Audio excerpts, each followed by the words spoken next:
Hi friends, సమయాన్ని బట్టి సరైన అవకాశాన్ని ఎలా వినియోగించుకోవాలో భారతదేశం నుంచి నేర్చుకోవాలి. ఎందుకంటే ట్రంప్ విధించిన టారిఫ్ ఒత్తిడిలోనూ ఈసారి భారతదేశం దౌత్యపరంగా విఫలం కాలేదు. అవకాశాన్ని చేజింగించుకోవడంలోనూ వెనకడుగు వేయలేదు.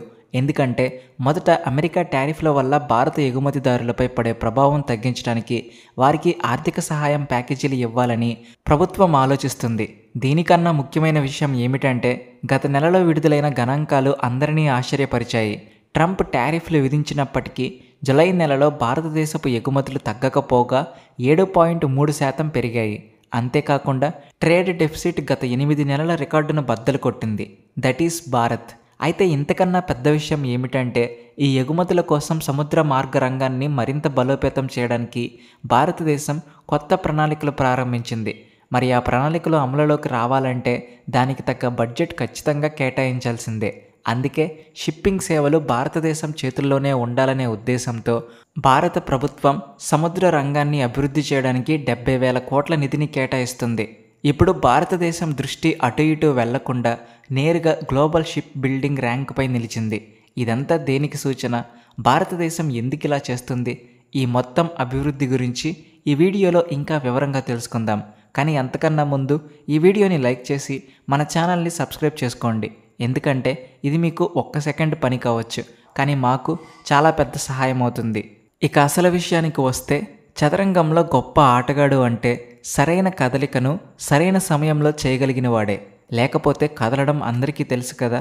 ఈసారి భారతదేశం వేసిన అడుగు నిజంగా ఒక సంచలనమనే చెప్పొచ్చు. ఎందుకంటే ప్రపంచంలోనే ఒక గొప్ప శక్తిని భారతదేశం చేతిలోకి తీసుకొస్తుంది. ఇది భారత ఆర్థిక వ్యవస్థను బలోపేతం చేయడమే కాకుండా భారతదేశాన్ని సముద్రాలకు రారాజుగా మారుస్తుంది.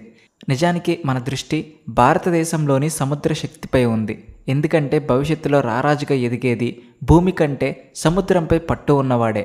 ఎందుకంటే భూమిలో 70% సముద్రంతోనే నిండి ఉంది అనే విషయం అందరికీ తెలిసిందే. భారతదేశం కూడా సముద్ర తీరంలో ఉన్న ఒక దేశం. ఇది సముద్ర మార్గాలను చాలా బాగా ఉపయోగించుకుంటుంది. అది వ్యాపారంలో కావచ్చు, లేదా వ్యూహాత్మక పట్టు సాధించి లాభాలు పొందడంలో కావచ్చు. భారతదేశపు తీరాలను సముద్రపు అలలు తాకినప్పుడు అది కేవలం నీటి శబ్దం మాత్రమే కాదు, భవిష్యత్తు శక్తి, వ్యాపార కళలు. ఇప్పుడు దానిని భారతదేశం గుర్తించింది. మిత్రులారా, ఈరోజు మనం భారతదేశపు సముద్ర శక్తికి సంబంధించిన ఒక వార్త గురించి తెలుసుకోబోతున్నాం. ఆ శక్తి ప్రాచీన కాలంలో భారతదేశాన్ని ప్రపంచ గురువుగా మార్చింది.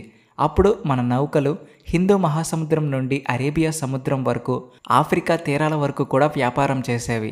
ఇప్పుడు అదే శక్తి మళ్ళీ మేల్కొంటుందని ముఖ్యమైన వార్త. ప్రభుత్వం మెరిటైమ్ డెవలప్మెంట్ ఫండ్ MDFను 70,000 కోట్ల వరకు పెంచబడింది. అంటే దాదాపు 3 రెట్లు పెంచాలని చారిత్రాత్మక నిర్ణయం తీసుకుంది. ఇది కేవలం ఒక నిధి కాదు, ఇది భారతదేశపు సముద్ర పునరుజ్జీవనం యొక్క ప్రకటన. ప్రపంచంలోని టాప్ షిప్ బిల్డింగ్ దేశాల జాబితాలో భారతదేశాన్ని చేర్చాలనేది ప్రభుత్వ స్పష్టమైన లక్ష్యం. మరి భారత్ ఇంత సడన్గా ఎందుకు ఇలాంటి నిర్ణయం తీసుకుంది?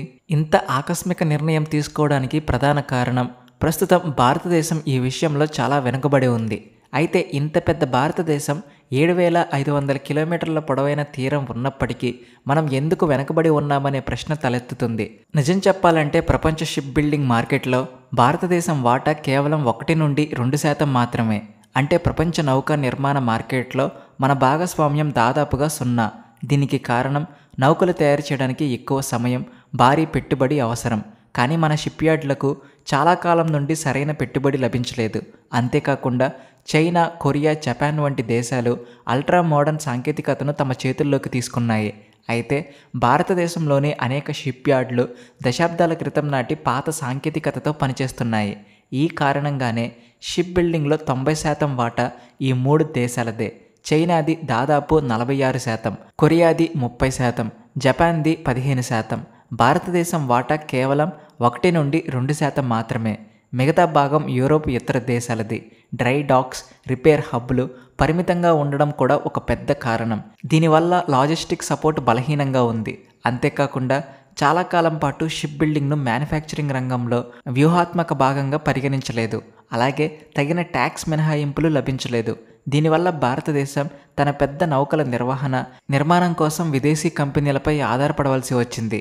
అంటే భారతదేశానికి సముద్ర తీరం, మానవ వనరులు ఉన్నప్పటికీ సరైన విధానం, పెట్టుబడి బలం లేదు.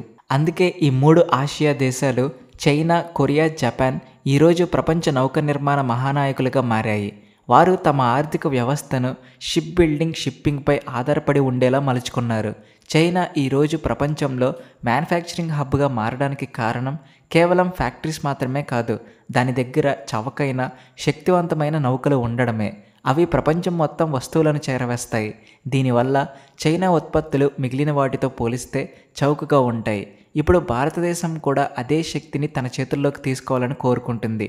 అందుకే భారతదేశం ఈ అవకాశాన్ని గుర్తించి ఈ లోపాన్ని పూరించడానికి చారిత్రాత్మక చర్య తీసుకుంది. మెరిటైమ్ డెవలప్మెంట్ ఫండ్ 70,000 కోట్ల వరకు పెంచబడింది. ఇప్పుడు మీరు ఈ డబ్బు ఎక్కడ ఉపయోగిస్తారు అని అడగవచ్చు.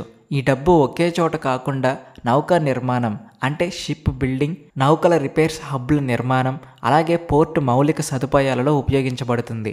అంతేకాకుండా షిప్పింగ్ టోనేజ్ అంటే భారతదేశం సొంత నౌకల సంఖ్యను పెంచుతుంది. దీనివల్ల మన వస్తువులు సకాలంలో ఎగుమతి అవుతాయి, ఎగుమతి ఖర్చు తగ్గుతుంది. ఇలాంటి కొన్ని మార్పులు చేర్పుల వల్ల అనుకున్న ఫలితం సాధించే అవకాశం ఉంది. ఇంకో విషయం ఏమిటంటే మొట్టమొదటగా shipping corporation of India $2 billion ఒప్పందంతో స్థానిక నౌకలను కొనుగోలు చేస్తుందని వార్త వచ్చింది. నిజానికి షిప్పింగ్ కార్పొరేషన్ ఆఫ్ ఇండియా పెద్ద ఎత్తున కొనుగోలు చేయడానికి ప్రణాళికలు వేస్తుంది. ఇది భారతదేశంలో తయారైన 26 నౌకలను కొనుగోలు చేస్తుంది. ఇది భారత నౌకా నిర్మాణ రంగాన్ని ప్రోత్సహించడానికి ఒక ప్రభుత్వ ప్రణాళికలో భాగం. ప్రస్తుతం భారతదేశం 70,000 కోట్ల పెట్టుబడి పెట్టబోవడం వెనుక ఉన్న ప్రత్యేకత ఏమిటంటే ఈ డబ్బును ప్రభుత్వం ఒకటే ఇవ్వదు. 49% వాటాను ప్రభుత్వ ఆధ్వర్యంలోని పోర్టులు ఇస్తాయి. అలాగే 51% వాటా కమర్షియల్ సోర్సెస్ నుండి వస్తుంది. అంటే sovereign funds, multilateral agencies, global బ్యాంకులు. దీని అర్థం ఇది కేవలం ప్రభుత్వ నిధి మాత్రమే కాదు, గ్లోబల్ ఇన్వెస్టర్లు కూడా భారతదేశం యొక్క షిప్ బిల్డింగ్ కథలో భాగస్వాములయ్యే ఒక నమూనా. భారతదేశపు సముద్ర కళలో ప్రభుత్వ లక్ష్యం స్పష్టంగా ఉంది.